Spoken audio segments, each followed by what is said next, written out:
नमस्कार, प्रदेश की number 1 debate show में आपका बहुत बहुत स्वागत। मैं हूं आपके साथ संतोष कंगवार। पटना के शंभू गर्ल्स हॉस्टल में नीट छात्रा संवेदना की मौत को लगभग 1 महीना होने को आया, लेकिन जांच शून्य है।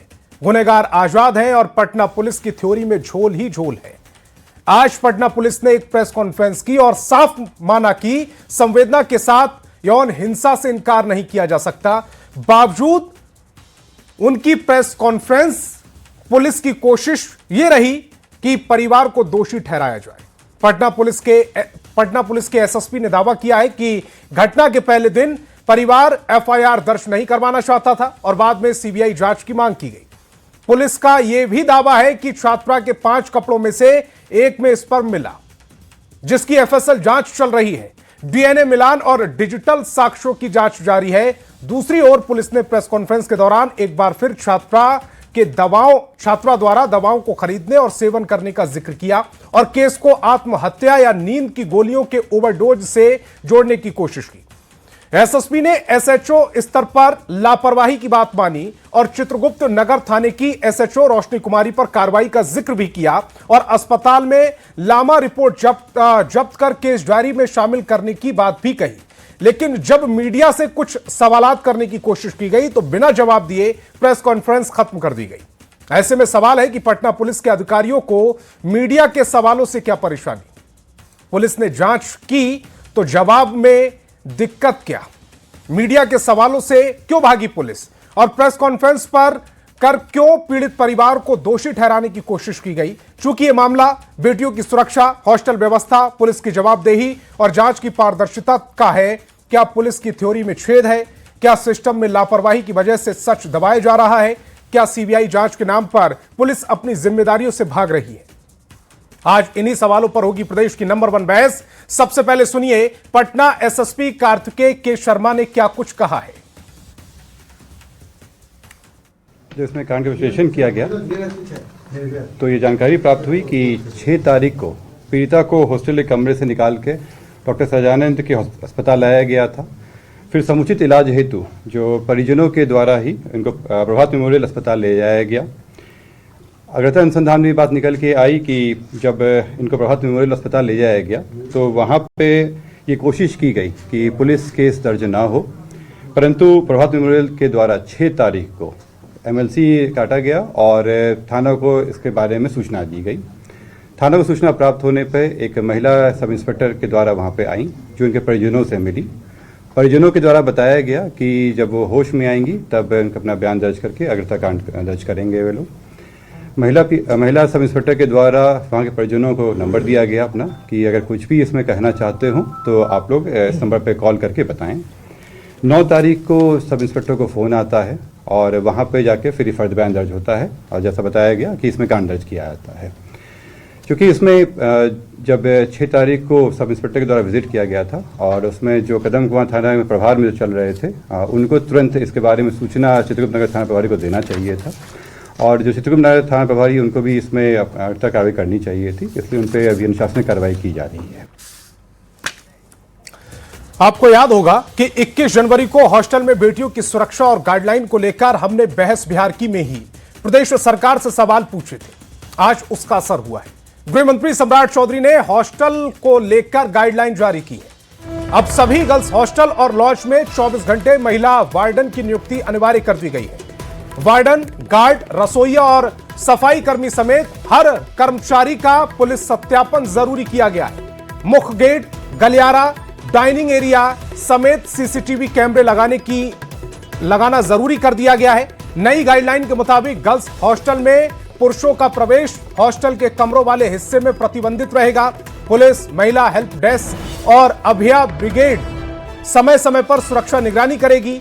साथ ही आपात स्थिति में डायल 112 नंबर और 112 इंडिया ऐप की ट्रेनिंग भी सभी छात्राओं को दी जाएगी। तो ये इस पूरे मामले में बड़ा अपडेट आया है।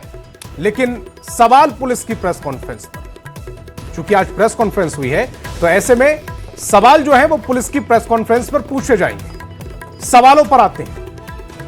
सवाल है कि प्रेस कॉन्फ्रेंस सिर्फ 15 मिनट ही क्यों चली? 15 मिनट में प्रेस कॉन्फ्रेंस क्यों खत्म कर दी गई? एसएसपी नो कमेंट्स कहकर क्यों भाग गए? हमने तस्वीर भी दिखाई थी, एसएसपी को भागते हुए दिखाया हमने। मीडिया वाले पीछे माइक लेकर भाग रहे थे और एसएसपी साहब गाड़ी में बैठे रफू चक्कर हो गए। सीबीआई को केस सौंपा गया, क्या एसआईटी नाकाम हो गई?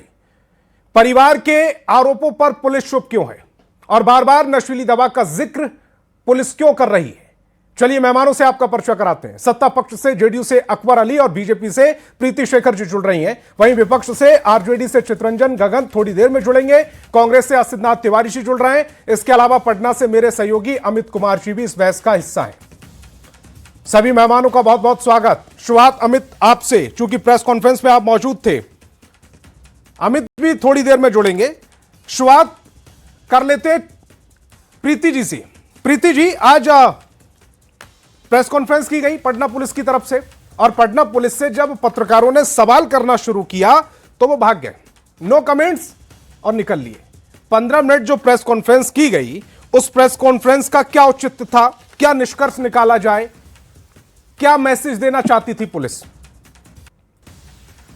संतोष जी, इसका समुचित और माकूल जवाब तो पुलिस कर्मी दे सकते हैं, लेकिन सरकार में शामिल एक दल के प्रवक्ता होने के नाते मैं जो यहाँ पर कहना चाहूंगी स्पष्ट तौर पर वो ये कि सरकार ने मामले की गंभीरता और संवेदनशीलता को देखते हुए इस केस को सीबीआई को सौंपा है और इस पर पूरी तरीके से न्याय हो और जो भी मामले अनुसंधान के क्रम में आए हैं कि पीड़िता के अंडरगारमेंट्स पर मेल सीमेन का पाया जाना या फिर और भी कई तरीके की बातें हैं, उन सभी चीजों का निष्कर्ष निकले, न्याय मिले और किसी भी कीमत पर उस पीड़िता के परिवार को यह भरोसा हो कि उनके साथ न्याय हुआ है, इसको लेकर हमारी सरकार काम कर रही है। बाकी पुलिस कर्मी ने प्रेस कॉन्फ्रेंस में जो बातें उन्होंने रखा है वो हम लोग के सामने है। पुलिस गृह विभाग के अंडर कमेंट उन्होंने कहा, जो है वो गृह विभाग के अंदर आती है, इसका जवाब दे सकते हैं ना जी। पुलिस जो है वो गृह विभाग के अंदर आती है और अगर पुलिस की कार्यशैली पर सवाल खड़े हो रहे हैं, पुलिस को यह प्रेस कॉन्फ्रेंस करने की इजाजत भी गृह विभाग की ओर से मिली होगी। नहीं मिली है तो गृह विभाग पूछे कि यह प्रेस कॉन्फ्रेंस थी, इसका निष्कर्ष क्या निकला। मीडिया के सवाल अगर थे तो मीडिया के सवाल क्यों नहीं लिए गए एसएसपी की ओर से, आईजी की ओर से? लोकतंत्र की यही खूबसूरती है कि हर किसी को स्टूडियो की आवाज बढ़ा दे रहा, अभिव्यक्ति की आजादी और निश्चित तौर पर प्रश्न पूछा जाना चाहिए तब तक जब तक कि लोगों को संतुष्टि नहीं हो जाए। और निश्चित तौर पे पुलिस प्रशासन को भी, मुझे लगता है, हमारे मीडिया के कोई बंधु यदि कोई सवाल कर रहे हैं तो निश्चित रूप से उन्हें जो जांच के सभी बिंदु को स्पष्ट किया, उन्हें और भी चीजों को स्पष्ट करना चाहिए था। इसमें कोई बहुत बड़ी बात नहीं है, लेकिन इसके बावजूद भी एक बात सत्य है कि सरकार ने इस केस को जब आगे की जांच एजेंसी को सौंपा है तो दूध का दूध और पानी का पानी होगा, निश्चित तौर पर होगा और संवेदना को न्याय कैसे मिलेगा। होगा, सवाल यही है। इस बात में कोई दो राय प्रीति जी, कैसे होगा, सवाल यही है। प्रारंभिक जांच में गड़बड़ी थी, पुलिस खुद स्वीकार कर रही है, प्रेस कॉन्फ्रेंस में कहा कि हमारी प्रारंभिक जांच वैसी नहीं थी जैसी होनी चाहिए। उसके बाद मामला एसआईटी तक गया। सुनिएगा सवाल सुनिएगा, मामला एसआईटी तक गया। एसआईटी ने क्या जांच रिपोर्ट दी किसी को नहीं पता, मामला सीबीआई को सौंप दिया गया।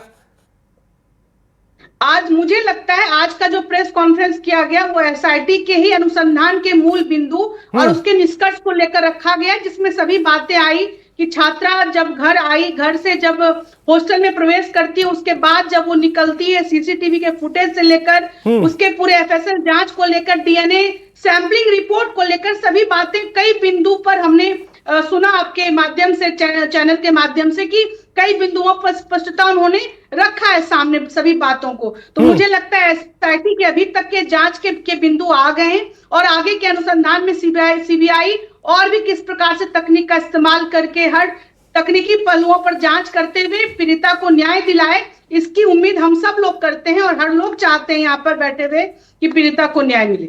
आज की प्रेस कॉन्फ्रेंस के 3 महत्वपूर्ण बिंदु मैं कोट कर रहा हूं। घटना के बारे में पहले पीड़ित परिवार ने जानकारी दी, लड़की के साथ यौन हिंसा से इनकार नहीं किया जा सकता। परिवार ने हमें लड़की के 5 कपड़े दिए, 1 कपड़े में स्पर्म मिला। ये आज की प्रेस कॉन्फ्रेंस में 2 महत्वपूर्ण पॉइंट, एक का यौन हिंसा से इनकार नहीं किया जा सकता और कपड़े में स्पर्म मिला। तो फिर जो डीजीपी के ऑफिस में डीजीपी के आवास में जो परिवार से मिले थे तो फिर वहां पर यह क्यों कहा गया कि यह रेप का मामला नहीं है, यह सुसाइड का मामला है, इसे स्वीकार कर लीजिए? या तो एसआईटी तब झूठ बोल रही थी या एसआईटी अब झूठ बोल रही है? संतोष जी, कुल मिलाकर एक बात तो स्पष्ट है ना कहीं से अविश्वास हुआ या फिर जो बातें नहीं आ रही स्पष्ट तौर पर, इसी को लेकर सरकार ने गंभीरता दिखाया है और सीबीआई को जांच सौंपा है। अब थोड़ा इंतजार करके उन सभी पहलुओं पर हमें इंतजार करके सोचने की आवश्यकता है। और मुझे लगता है जब तक अनुसंधान पूरी तरीके से पूरा नहीं हो जाता है, जब अगली जांच प्रक्रिया पूरी तरीके से होकर गुजर नहीं जाती, जब तक निष्कर्ष नहीं निकल जाता है, तब तक हम लोग आपस में कोई स्टेटमेंट देंगे यहाँ बैठकर तो शायद वो प्रभावित भी हो सकता है या उचित नहीं हो सकता है। इसलिए हम अपनी ओर से अनुसंधान के क्रम में जो बातें नहीं आई अभी तक उस पर कोई टिप्पणी नहीं कर सकते हैं। लेकिन सवाल अनुसंधान पर ही है, लेकिन सवाल अनुसंधान पर ही है। चित्रंजन गगन जी को जरा स्क्रीन पर लेकर आए। चित्रंजन गगन जी, मेरी आवाज मिल रही है? हाँ, मिल रही है। सवाल अनुसंधान पर ही है, सवाल पुलिस की ही मंशा पर है। सवाल यह है कि एसआईटी ने अगर पूरे मामले की जांच की तो क्या निष्कर्ष निकला? सवाल यह है कि सीबीआई को मामला सौंप देने से क्या पुलिस की जिम्मेदारी खत्म हो गई? क्या पुलिस ने जो प्रारंभिक जांच की, इस पूरे मामले में जो लूप फोल आए सामने, वो खत्म, पाप धुल गए? देखिए संतोष जी, शुरू से ही इस मामले को डाइवर्ट करने का प्रयास किया गया शुरू से, और पुलिस जो है सो इस मामले को कहीं न कहीं किसी कुछ चीज छुपाना चाहती है, किसी को बचाना चाहती है। इसीलिए कोई निष्कर्ष पर पुलिस जो कह रही है कि अब तक कोई निष्कर्ष पर नहीं पहुंचे हैं, तो एसआईटी का गठन हुआ, इतने दिनों से लोग लगे हुए हैं, तो शुरू से ही जो इसके प्रमाण थे जिससे मामला स्थापित होता, जो दोषी है वह पकड़ा जाता, उसको बचाने के लिए जो भी साक्ष्य के साथ छेड़छाड़ शुरू से ही किया गया। तो इसलिए अब इतनी बड़ी घटना घट गई और उसके बाद जो है सो गृह मंत्री सम्राट चौधरी जी बार बार दावा कर रहे हैं, दबाव दे रहे हैं, पुलिस के द्वारा प्रेस कॉन्फ्रेंस किया जा रहा है, प्रेस कॉन्फ्रेंस में भी उसको जो है सो डाइवर्ट करने का प्रयास किया जा रहा है। शुरू में ही बगैर कोई जांच के, बगैर कोई साक्ष्य के, और पुलिस कहती है कि आत्महत्या का मामला है, और उसके बाद में फिर जिस ढंग से जो सामने आए हैं उसके जो सो अंतःवस्त्र पर स्पर्म पाए गए, उसके शरीर पर कई जगह जो है सो मारपीट के निशान पाए गए, तो ये जो सारी स्थितियां आने के बाद मामला सामने आया कि कहीं ना कहीं यह बहुत बड़ा दुर्भाग्यपूर्ण घटना है, और पुलिस कहीं ना कहीं ईमानदारी के साथ, पुलिस की ईमानदारी पर ही सवाल है, पुलिस की ईमानदारी पर ही सवाल है। चित्रंजन जी, मेरे सहयोगी अमित जुड़ रहे हैं पटना से सीधे। अमित, चूंकि आज आप प्रेस कॉन्फ्रेंस में थे और प्रेस कॉन्फ्रेंस के बाद वो तस्वीरें सबसे पहले न्यूज़ 18 पर आपने दिखाई थी जब पुलिस वाले भाग रहे थे, हमारे ही कैमरे पर भागते हुए नजर आए थे। जब आपने सवाल पूछा तो उस समय पुलिस वाले भागते नजर आए थे, क्यों भाग रहे थे वो?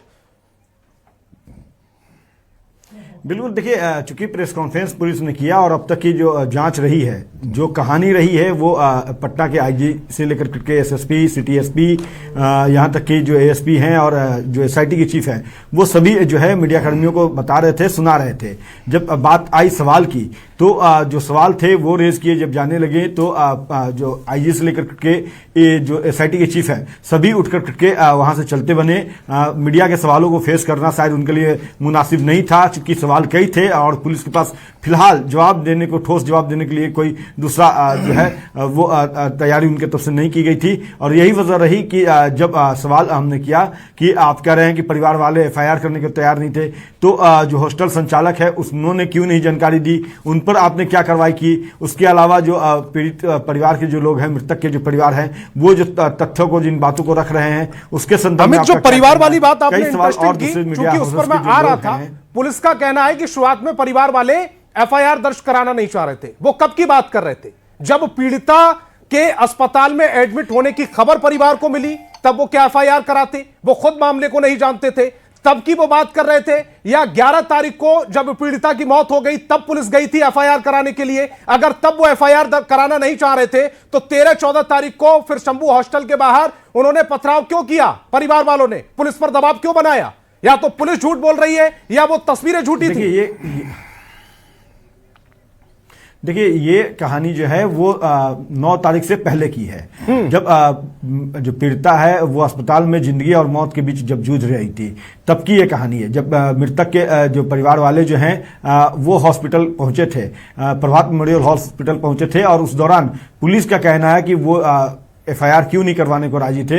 लगातार हॉस्पिटल पे ये दबाव बनाया जा रहा था कि इस मामले को लेकर के एफआईआर नहीं हो, लेकिन जो है हॉस्पिटल के जो डॉक्टर हैं, डॉक्टर सतीश के बारे में ये बातें कही जा रही थी कि उन्होंने पुलिस को सूचना दी और उसके बाद ये मामला दर्ज हुआ, यानी कि 9 तारीख को ये मामला दर्ज हुआ। जबकि आप इस तरफ भी गौर कीजिएगा कि 9 के बाद जो पीड़ित है उसे लेकर के परिजन जो है वो मेदांता पहुंचे, और मेदांता जब वो पहुंचे तो पुलिस ने वहां जाकर के छानबीन क्यों नहीं की, ये सबसे बड़ा सवाल है। और इस सवाल को लेकर के हमने डीजीपी से भी बात करी है। डीजीपी ने भी कहा है कि इस तरफ भी जो जांच है वो आगे बढ़ रही है, कार्रवाइयां की जाएगी। लेकिन सबसे बड़ी बात है कि हॉस्टल की जो सुरक्षा है उसको लेकर के जो बातें उठाई, लगातार न्यूज 18 ने जो मुहिम चलाया है, अब उसका असर हुआ है। और ये देखिए, ये सबसे पहले और बड़ी खबर हम बता रहे हैं।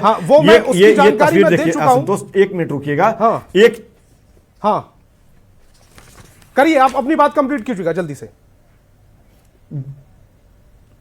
बिल्कुल, मैं वही बता रहा था कि अभी डीजीपी ने ये जो है वो पत्र न्यूज 18 से साझा किया है, और इसमें हॉस्टल की जो है सुरक्षा से लेकर के जो कोचिंग संचालक हैं, जो कोचिंग चल रही है पटना में, उसकी सुरक्षा से लेकर के उसकी गतिविधि जो है उसको लेकर के बड़ी लंबी चौड़ी जो है वो गाइडलाइन जारी की गई है। और ये गाइडलाइन जो है अपराध अनुसंधान विभाग व कमजोर विभाग प्रभाग के द्वारा किया गया है। और इनमें जो मुख्य बातें जो उल्लेख की गई है उसमें 5 जो है वो बिंदुवार तरीके से बातों को रखा गया है। और कहीं न कहीं अब जाकर के, चूंकि हॉस्टल की सुरक्षा को लेकर के लगातार न्यूज 18 मुहिम चला रहा था, अब सरकार की नींद टूटी है, प्रशासन की नींद टूटी है, पुलिस महकमा जो है वो नींद से जागा है। जहां तक बात है मृतका के परिवार को न्याय की मांग को लेकर के मुहिम चलाने की, वो भी हम चला रहे हैं। और मृतक के जो परिवार है वो लगातार ये बातें कर रहे हैं कि जब हम पूरे मामले को लेकर छानबीन करने को लेकर के जब गए, अकबर अली जी, पुलिस ये कहकर बहुत आसानी से निकल गई कि शुरुआत में परिवार जो है वो एफआईआर दर्ज कराना नहीं चाहता था।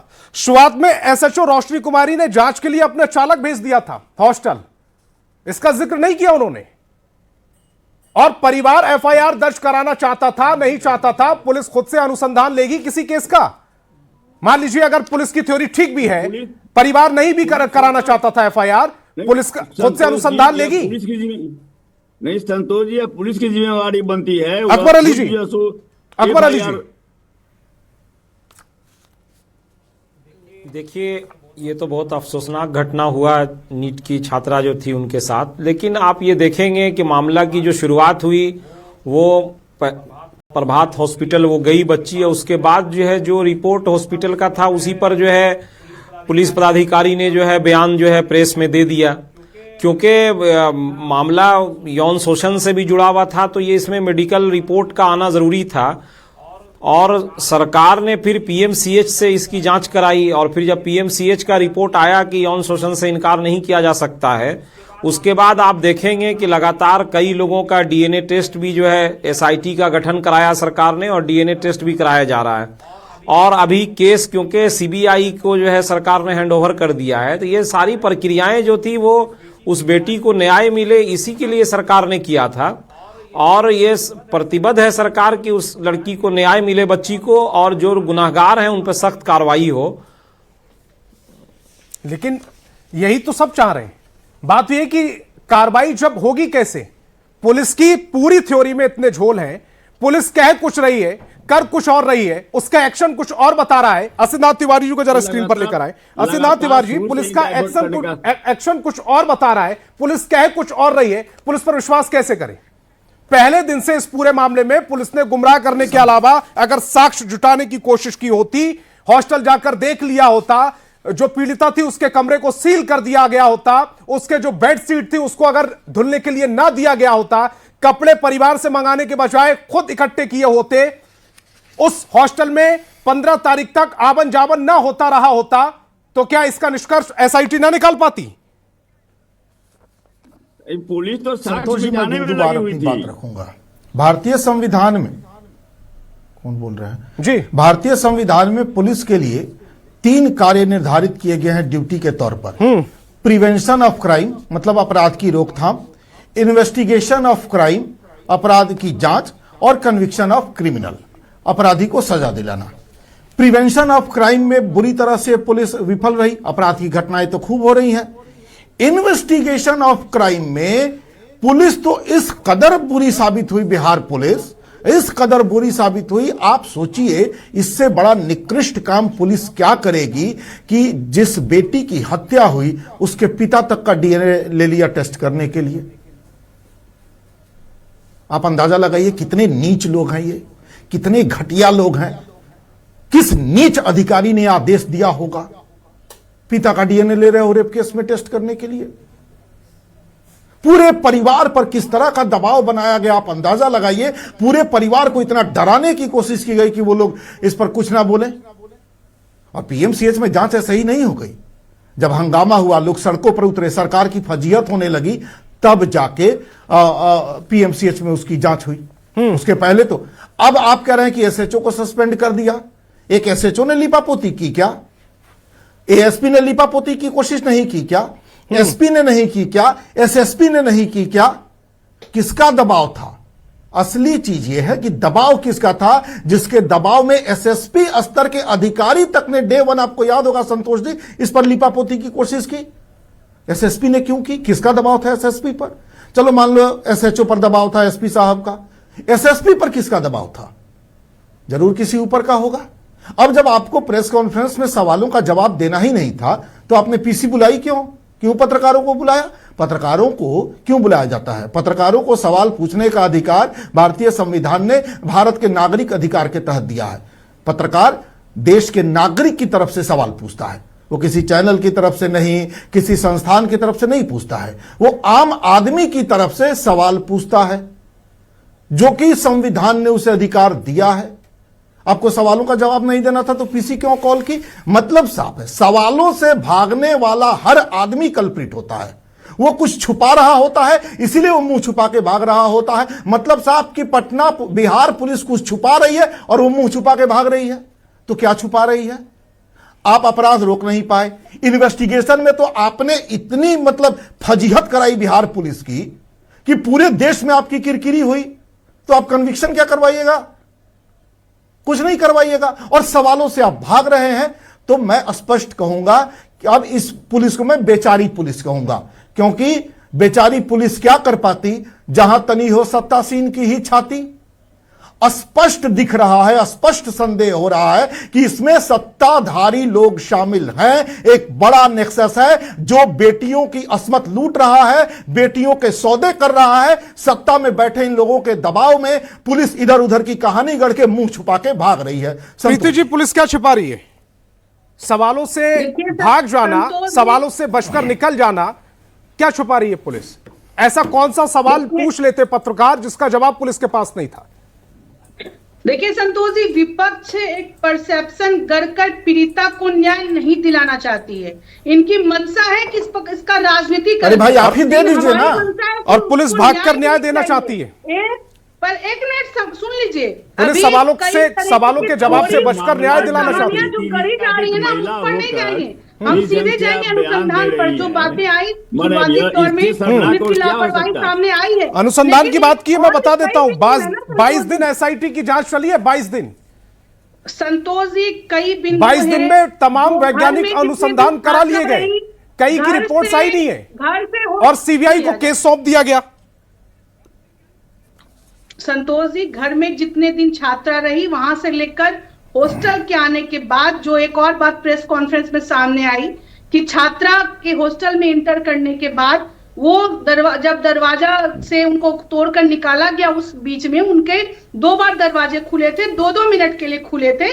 तो ये सारी बातें आ रही हैं। तो ये प्रसंग मतलब घर से लेकर उस हॉस्टल तक का हो सकता है, लेकिन क्या हो सकता है ये हम बता सकते हैं क्या? अमित जी, अमित की तरफ जा रहा हूं मैं। अमित लगातार पुलिस भी यही कह रही थी और बाकी लोग भी यही कह रहे हैं, वो दरवाजा 2 मिनट के लिए खुला, 5 तारीख से पहले वो घर पर थी, दवा खरीदी गई है और परिवार एफआईआर दर्ज कराना नहीं चाहता था।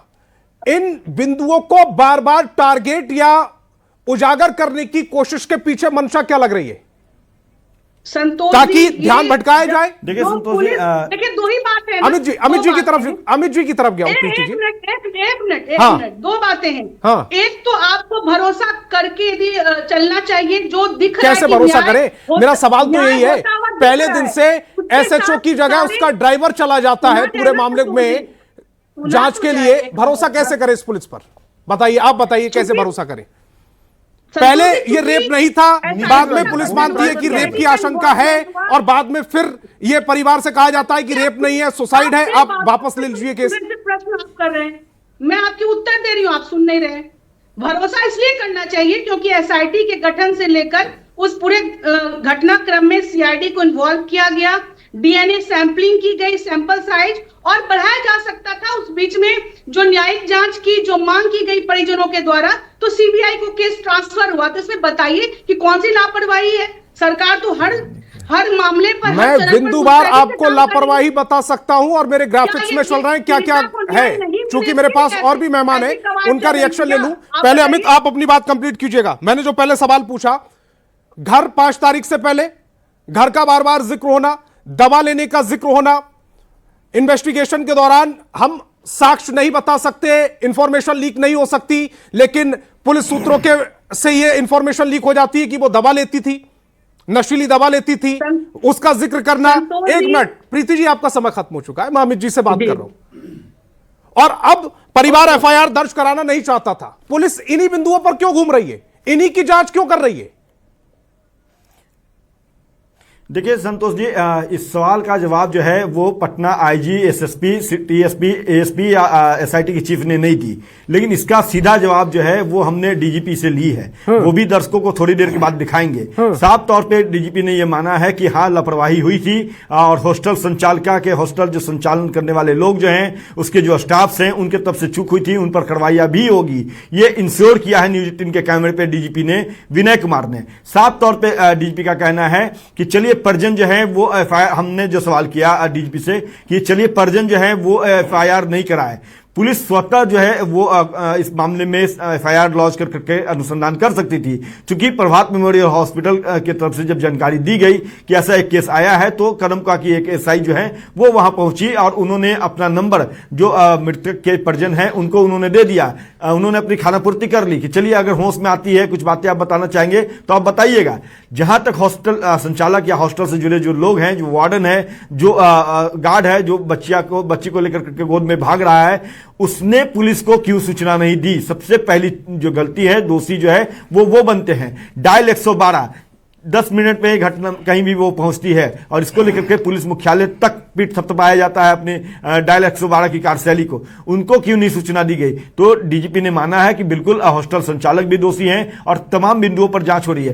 तीसरी जो बड़ी बात है कि नशे की सुई लेती थी, दवा लेती थी, एडिक्ट थी नशे का, चलिए वो भी हम मानते हैं। सवाल ये है कि आखिर जो मेंस का स्पर्म पाया गया छात्रा के जो अंडरगारमेंट्स थे, जो उसमें वो स्पर्म किसके हैं, ये अब तक स्पष्ट क्यों नहीं हो पाया? ये भी बड़ी खबर हम दर्शकों को बता रहे हैं। जो जानकारी मिली है कि ये जो छात्रा है, जब जहानाबाद से पटना के लिए आ रही थी, तो उनके पिता ने उनको 11,000 रुपया जो है वो दिया था, सामान कुछ खरीद कर दिया था, और उसको लेकर के छात्रा जो है वो कमरे में गई। उसके बाद 2 बार निकली, जैसा कि दावा एसएसपी ने भी किया है, और जो हमने भी सीसीटीवी देखा है उसमें 2 बार जाते हुए वो छात्रा दिखी है। लेकिन सवाल यहां ये है कि जब छात्रा जो है उस अपने कमरे से बाहर नहीं निकली, तो उनकी मां ने ये क्यों कहा मीडिया में आकर के कि उनकी बेटी ने जो है वो बताया कि वो रोटी और आलू बैंगन का सब्जी खाई थी 5 तारीख की रात को, जबकि जो सीडीआर है जिसको देख करके हम आए हैं अभी, उस सीडीआर में कहीं भी बच्ची जो है जब जहानाबाद से पटना आई तो अपने घर वालों को कॉल नहीं की, सिर्फ एक कॉल किया,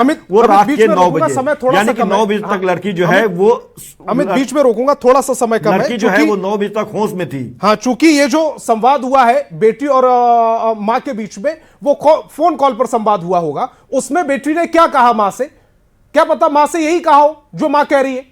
हम दोबारा से पुलिस पर आते हैं। चित्रंजन जी, ये जो पूरा मामला है जिसमें पुलिस की पहले दिन से और आखिरी दिन तक, आज तक प्रेस कॉन्फ्रेंस करने तक, इस पूरे मामले में लूज फोल है। यहां पर गलतियां ही गलतियां नजर आ रही हैं, और उसके बावजूद पुलिस दोषी नहीं है और जवाब भी नहीं देगी। नहीं संतोष जी, या घटना उसी समय से पुलिस का जो भूमिका रहा, साक्ष्य को कैसे मिटाया जाए, एक यह उसकी भूमिका रही। दूसरी भूमिका उसकी रही दबाव बनाकर परिवार को यह इसके लिए दबाव बनाना कि आप मान लीजिए, आप कहिए कि हाँ साहब सुसाइड किया है। शुरू से इसी दो बिंदु के इर्द गिर्द रहा और जांच के नाम पर केवल जो है सो साक्ष्य मिटाने का काम हुआ। सही माने में जांच हुआ ही नहीं, मामले को डाइवर्ट करने के लिए और इसको दूसरा रंग देने के लिए साक्ष्य को छुपाया गया। नहीं तो शुरू से ही पुलिस की भूमिका आप देख लीजिए, इतना लूंज पूंज, इतना इस ढंग से कोई जांच होता है? इस ढंग से जो पुलिस की जो भूमिका आ रही है और इस ढंग से दबाव बनाया गया, बार बार उसके परिवार पर दबाव बनाया गया, तो इसका मतलब क्या है? इसका मतलब यह कि बहुत बड़ी साजिश है इसको दबाने के लिए और बहुत बड़े लोग जिसको सत्ता का। ठीक, अकबर अली जी की तरफ जा रहा हूं चूंकि समय मेरे पास कम है। अकबर अली जी, पहले पुलिस इस पूरे मामले की जांच कर रही थी, फिर एसआईटी आई, फिर सीआईडी आ गई और अब सीबीआई आ गई। भरोसा रखें कि न्याय मिलेगा, गुनहगार आएंगे सामने? देखिए, मैंने ये तो कहा है कि सरकार ने जो भी जांच पीएमसीएच ने किया हो या उसके बाद एम्स में उसका जो है जांच के लिए भेजा गया और अब सीबीआई को भी जांच सरकार ने दिया है, तो सरकार की मंशा बिहार की बेटी को न्याय दिलाने की है। और निश्चित तौर पे यह भरोसा रखना चाहिए कि जो गुनाहगार हैं उन पर सख्त कार्रवाई सरकार जो है कराएगी। और जांच जो है इसी के लिए सीबीआई को सरकार ने दिया है कि इसका बारीकी से या तकनीकी जांच, इसका इन्वेस्टिगेशन हो।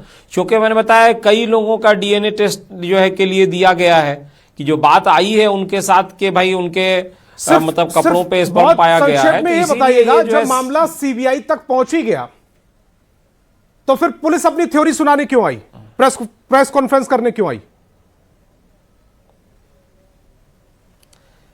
देखिए, क्योंकि एसआईटी जो है गठित होने के बाद लगभग 15-17 दिन जो है वो जांच जो है, जो भी तकनीकी जांच है, पुलिस ने उसका साक्ष्य जुटाया होगा। 22 दिन जांच और की, ये सिचुएशन इस तरह का हुआ, कई विपक्ष के जो है के बाद नतीजा ये हुआ जो प्रेस कॉन्फ्रेंस में सुना। Siddhnath Tiwari ji, closing statement please जल्दी से। संतोष जी, कुछ दिन पहले एसी पटना में एडीजी लॉ एंड ऑर्डर की गाड़ी पर गोली चली थी। पुलिस सही लोगों तक पहुंच रही थी। कानून के हाथ बड़े लंबे होते हैं, लेकिन सरकार ने कानून के हाथ मरोड़ दिए। कह रही यार इन्हें मत पकड़ो, ये तो हमारे लोग हैं। डीजीपी के बाद पुलिस के दूसरे बड़े पदाधिकारी की गाड़ी पर गोली चलाने वाले आरोपी आज तक नहीं पकड़े गए। एयरपोर्ट के एक अधिकारी की हत्या हुई, इंडिगो के मैनेजर रुपेश की। असली दोषी तक पुलिस पहुंचने वाली थी, रास्ते में सरकार ने हाथ मरोड़ दिया और कुछ निर्दोष लोगों को जेल भिजवा दिया गया जो बाद में कोर्ट से बरी हुए। इस केस में पहले दिन से यह दिख रहा है, पुलिस चाहे तो असली आरोपी की गर्दन कभी भी दबोच सकती है, लेकिन रास्ते में कानून के हाथ सरकार मोड़ देती है। क्योंकि वहां पुलिस क्या कर पाती जहां तनी हो सत्तासीन की ही छाती। ये सारे कुकर्म सरकार में बैठे लोग कर रहे हैं, उनकी गर्दन कैसे पुलिस पकड़ ले? मैं पुलिस पर कोई आरोप आज नहीं लगाऊंगा। ठीक, मेरे पास समय की कमी, इस डिबेट को यहीं रोकना पड़ेगा। लेकिन पुलिस की जो थ्योरी बार बार बदल रही है और थ्योरी में लगातार कुछ पॉइंट्स को उजागर करने की कोशिश की जा रही है, वो जरूर सवाल खड़े कर रही है और पुलिस की मंशा पर भी गंभीर सवाल खड़े हो रहे हैं। बहस बिहार की में फिलहाल इतना ही। आगे देखिए सिटी 62 मेरे साथ।